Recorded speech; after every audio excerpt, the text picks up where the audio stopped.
Nastala zima a pan Blahoš marně vyhlížel ze skladu, zda už tu není ten, koho mu přislíbil černokněžník. Avšak nikdo nepřicházel.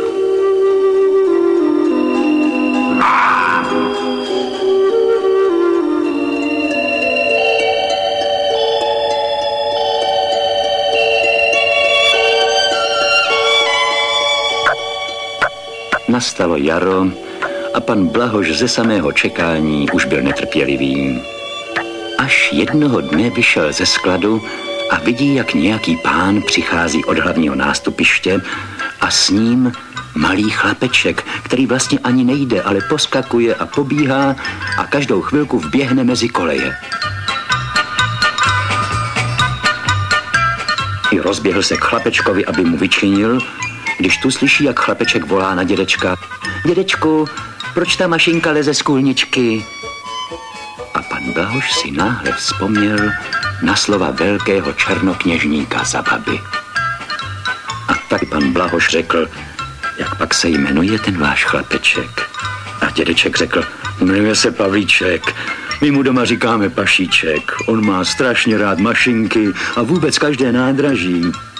Pan Blahoš se dal do smíchu, protože ještě nikdy neslyšel, že by nějaký chlapeček měl takové směšné jméno. A zavolal, Pašíčku, pojď sem. A Pašíček přiběhl a zeptal se, pane železničáři, proč ta mašinka není celá v kůlničce? To je proto, že je tak strašně dlouhá, že se nám do žádné kůlničky nevejde. A proč je tak dlouhá? Protože je to mašinka, kterou postavil černokněžník za baba. Nemůže nikam jezdit a my se tu všichni nad tím trápíme, protože nevíme, co si máme počít. Potřebovali bychom místo ní mnoho obyčejných lokomotiv, ale nemůžeme si je koupit, protože ta černokněžnická mašinka nás stála tolik peněz, že už žádné nemáme. Pašíček chvíli přemýšlel a pak řekl, proč si tedy neuděláte mašinky z té velké? Pašičku, to by asi sotva šlo, pochyboval pan Blahoš. Avšak Pašíček se smál a řekl, to je jednoduché, vezměte pilu a mašinku rozřešte, koleček má až dost. Když to pan Blahoš uslyšel, zase si vzpomněl, co řekl černokněžník za baba, že přijde k němu někdo, kdo nemá nic společného s nádražím a ten, že je vysvobodí od kouzelnické mašinky. Ano, už je to tak. Pašíček nás vysvobodí, řekl si pan Blahoš a hned zavolal telefonem nejvyššího pana železničáře. Když přišel, tak mu pan Blahoš všechno vyprávěl a ukázal na Pašíčka. Nejvyšší pan železničář řekl smutným a unaveným hlasem, jak bychom z ní mohli udělat mnoho malých mašinek. Má sice spousty koleček, ale jen jeden komínek. A to přece víš, že každá mašinka potřebuje komínek, aby mohla kouřit a pouštět jiskry.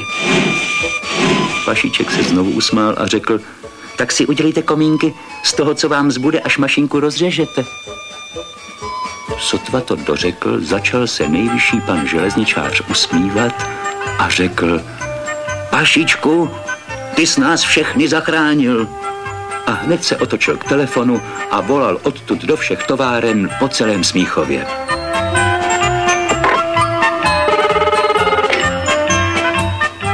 A neuplynula ani čtvrt hodinka a už se začali ze všech stran sbíhat dělníci. A práce jim šla od ruky a za chvilku byla veliká mašinka na 10 kusů a každá nová mašinka měla nejméně 3 páry koleček.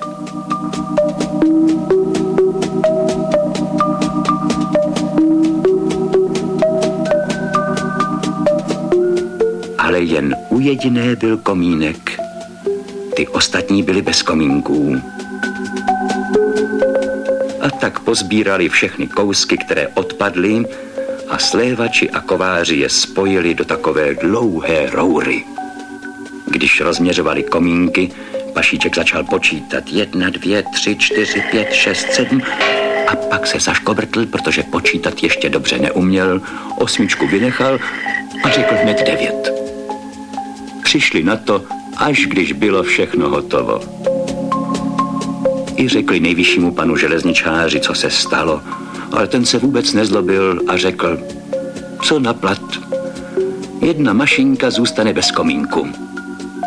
A víte co? Uděláme z ní elektrickou mašinku a bude vozit vlaky na hlavní nádraží. Alespoň nebude v Praze tolik kouře.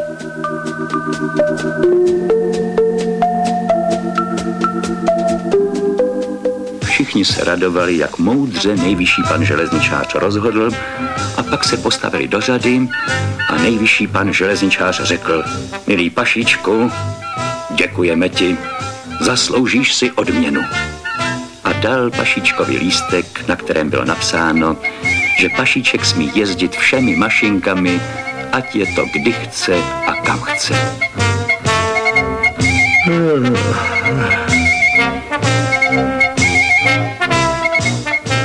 Všichni zavolali sláva Pašičkovi a Pašiček s dědečkem odjeli k babičce do Všenor.